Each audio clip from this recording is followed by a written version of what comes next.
Le pont de Saint-Nicolas est le dernier pont provisoire mis en place sur la Meuse pour fait de guerre. Il permet la liaison entre le quartier de la Campagne situé sur le territoire de la commune de Revin et le lieu-dit Saint-Nicolas, quartier excentré de l'agglomération de Rocroi, situé sur le vallon du ruisseau de la Faux. S'il a rendu un grand service jusqu'ici, la structure n'en est pas moins obsolète et nécessite un entretien sérieux pour la maintenir en état. Nous sommes allés à la rencontre du lycée Jean Moulin de Revin pour avoir leurs opinions sur les travaux. Alors Madame Messneau, en quoi les travaux du pont de Saint-Nicolas vous affectent-ils ? Donc les travaux m'affectent dans la mesure où pour aller dans le quartier de la Campagne, c'est parfois difficile parce que le pont est coupé, enfin l'ancien pont est coupé, et aussi parce que quelquefois ce pont est coupé sans qu'on soit prévenu, donc ce qui oblige à faire un détour important pour aller dans ce quartier-là. Que pensez-vous de l'ancien pont de Saint-Nicolas ? Alors je trouve qu'il était en très mauvais état, il était délabré et je pense qu'il est vraiment temps de le changer. Donc il n'était pas pratique pour circuler, quand on passait dessus, on avait peur des chutes.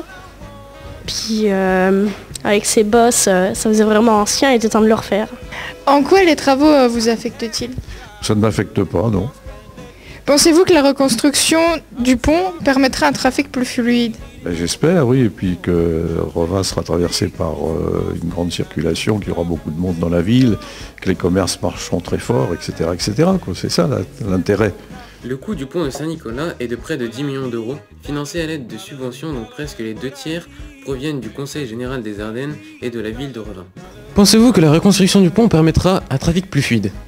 Oui, je pense qu'il sera déjà à 2 voies, il y aura des pistes cyclables qui pourront relier à voie verte par Falière, il y aura des trottoirs potables. Oui, les camions pourront passer par ce pont, contrairement à avant, donc il y aura moins de circulation dans Revin.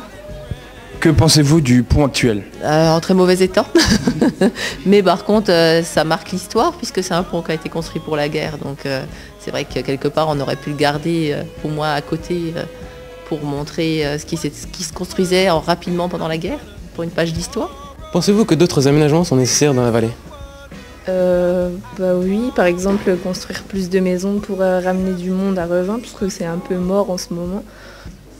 Des entreprises ou des usines à réaménager, je pense. Ah, sans doute. La réfection de la voie de chemin de fer, la fibre optique, l'aménagement du réseau routier, c'est sans doute des aménagements importants pour la vallée et pour le développement de la vallée, oui. Tout à fait. Les travaux dureront jusqu'au 3e trimestre de 2014 avec les désagréments que cela entraîne. Il semble cependant que d'autres aménagements soient nécessaires pour améliorer l'attractivité du territoire.